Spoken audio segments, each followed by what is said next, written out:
It's a way of the Mr. Extra, oh yeah. In looking at some of the apologetic videos here on YouTube posted by Christians defending the historical Jesus, there is a common point frequently made regarding the historical evidence and sources for the Jesus story in comparison to other historical figures from the ancient world, Alexander the Great, Caesar, Socrates, etc. The disingenuous claim is that there is far more evidence for Jesus than for these other historical figures.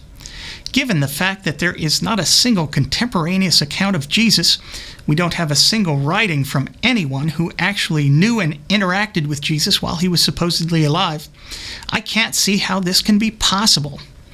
But even if that were the case, there can be no comparison between Jesus and these other historical figures. When we're looking for Jesus in history, we're not just looking for some dude who did normal things, the likelihood of which no one doubts, like invading a particular country, ruling a particular republic, or a person whose actual existence is testified to by the public works of said person, which in many cases remain to this day.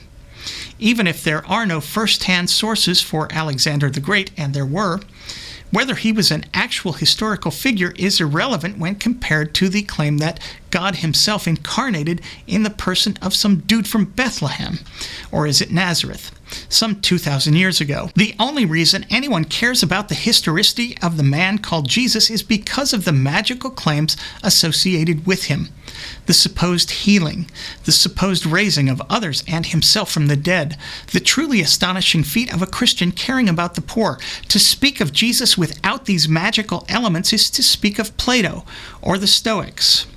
This is not, it should be noted, something of which Christians would approve. Indeed, if there weren't magical claims associated with Jesus, and the threat of eternal punishment, way to make yourself eternally relevant, by the way, even the people who follow Jesus because they like his philosophy wouldn't give a damn about his historical presence on the planet. We'd all just say, who cares, his ideas are awesome. We could discuss those ideas, agree or not, and no one would ever have died because they believed something heretical about Jesus. No person, historian or not, has ever killed another human being for not believing in Caesar and his salad. Entire groups of people have never been wiped off the planet because they didn't believe the exact right thing about Cleopatra and her supposed ability to catnip men. If we find out tomorrow that the Battle of Marathon was really just a 10K, no one's life is going to be turned upside down. An entire culture and religion whose followers number in the billions isn't going to be upended. There is no parallel to Jesus in terms of the claims regarding his magical historicity. And where there are parallels, it must be noted that such parallels are not taken seriously by the very Christians who are otherwise neither mentioning said parallels and or rejecting them when they are noted. You can't find a Christian historian who seriously believes and argues that Alexander the Great was really the child of Olympias and Apollo. Nor should we take seriously the idea that Jesus was born of a virgin or is God incarnate. These are simply not historical claims, but they are the only claims making the actual existence of Jesus historically relevant. The Jesus of history cannot be dissociated from the Jesus of magic and miracles, and that history must be rejected out of hand, the way we likewise reject the idea that Alexander was the product of divinity, unless the evidence is simply overwhelming and of an equally extraordinary nature.